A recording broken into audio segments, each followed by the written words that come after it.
আল্লাহ পাক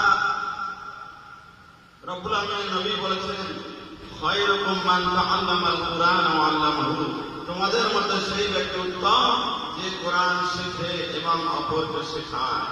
আজকে আপনাদের টাকায় মাদ্রাসা হয়েছিল বলে এই ছেলেরা এখানে হাফেজ হতে পেরেছে। আর এই ছেলে হাফেজ হয়ে আবার কত জায়গায় যে পড়াবে আর কতদিন যে কোরআন শরীফ তেলাওয়াত করবে, এ বাড়িতে পড়বে কষ্ট করে, ছাত্রদেরকে পড়াবে কষ্ট করে, আর আপনারা শুয়ে শুয়ে এসে তার ডিভিডেন্ড পেতে থাকবেন। বলুন সুবহানাল্লাহ। সেই সব আপনাদের কবরে পৌঁছে থাকে। প্রশ্নটি আছে হাদিস আরো অনেক শুনবেন পরে ইনশাআল্লাহ। কারিজুল ইসলামের মাথায় এখন পাগড়ি প্রদান করছেন আলহাজ হযরত হাফেজ মাওলানা নিজামুদ্দিন হুজুর সাহেব। তিনি আমাদের হুজুর, ছোটবেলায় আমাদেরকে খুব মারা মেরে আমাদের কাছে তৈরি করে রেখেছেন। সেই হুজুরের সাথে আজকে আমি এক স্টেজে থাকবো আমরা ভাবতেই পারিনি। আর এনার হাত দিয়ে এই মাদ্রাসা শুরু হয়েছিল, তিনি প্রথম এখানে আসতেন, ওনার হাত দিয়ে শুরু হয়েছে। সেই হুজুর এখন পাগড়ি প্রদান করছেন আরিজুল ইসলামের মাথায়। হুজুরকে হেল্প করছেন আমাদের মাদ্রাসার দুইজন ডক্টর মোদাররস, হাফেজ মাওলানা কারি মেহেদুর রহমান সাহেব ও হাফেজ মাওলানা কারিমুল্লাহ সাহেব। দুজনকে আমি সাহায্য করার জন্য করছি।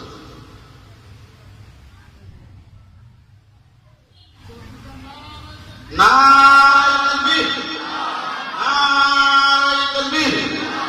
আল কোরআনের আলো, আল কোরআনের আলো, বিশ্ব নবী দিবস। নারায়ে তাকবীর। বড়দিঘা মুজাদ্দিদিয়া হিন্দু কর্মীয়া মাদ্রাসা, বড়দিঘা মুজাদ্দিদিয়া হিন্দু কর্মীয়া মাদ্রাসা মজলিসের সাহেবানগণ, দাতাগণ, বড়দিঘার সমস্ত হাজী সাহেবগণ, নারায়ে তাকবীর।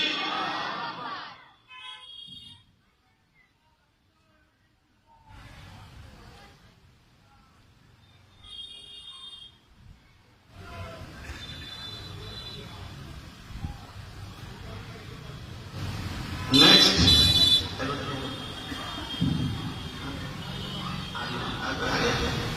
এবারে আমরা পাগড়ি প্রদান করবো মোহাম্মদ আরিমান, হাফেজ আরিমান, হাফেজ আরিমান।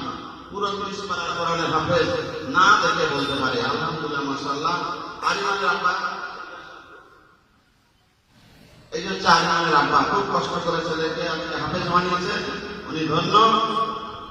আরিজুলের মাথায় পাগড়ি প্রদান করছেন হাফেজ মাওলানা নিজামুদ্দিন সাহেব এবং হাফেজ মেহেদুর রহমান সাহেব।